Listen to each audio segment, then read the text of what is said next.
No matter who you voted for or how well you believe the Trump administration is doing, there is a heightened tension across the nation. That tension is triggering mental and emotional stress for some who say they are losing friends and loved ones over the color of their politics. R.J. Gwaltney hoped Hillary Clinton would win the White House in 2016. By the 2024 election, his politics had changed.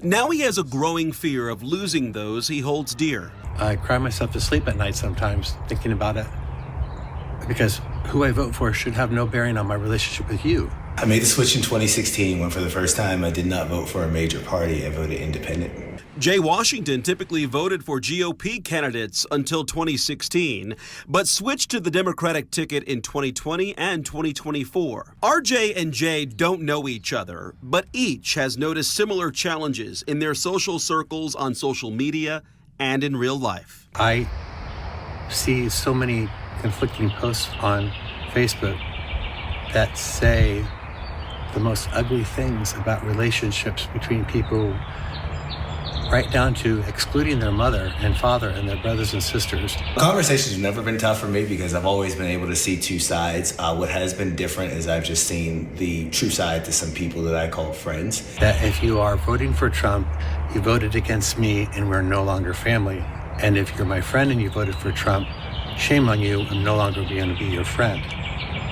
That gives me great anxiety. People are really stressed right now. IU health psychologist Dr. Lindsay Flegge says this trend of severing relationships over politics is taking a toll. One study from YouGov, which conducts surveys on public behaviors, found since 2016, 26% of Americans say they have ended a friendship over politics. We're at a rate where people are really losing friends and family and like cutting off, or I hear people say all the time, like, I'm going no contact, higher than ever before. And Dr. Flegge believes it can be damaging for mental and emotional health. I think so, for sure. Very isolating. And I think we're going to just be spending more time on our phones, more time feeling left out, more time isolated. I think we forget sometimes that it can be really healthy to have disagreement.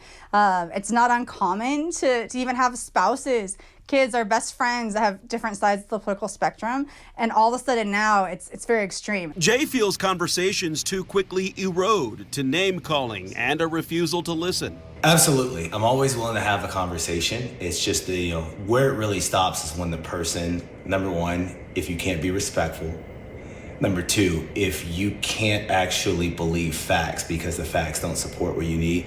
Experts add it's important to recognize the difference between a disagreement over politics and a disconnect over questionable or disrespectful values. Realizing when to let stuff go. We don't need to harp on everything. Just give people a break, some compassion for others, compassion for yourself, and just realizing it's hard for everybody. I don't know if anyone's having that good of a time right now.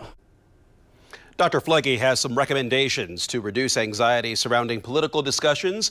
Scale back time on social media or stepping away from it entirely. Turn off news alerts. Approach conversations with empathy and making an effort to consider someone else's different perspective. And if you are in a heated discussion, look for the things that you have in common.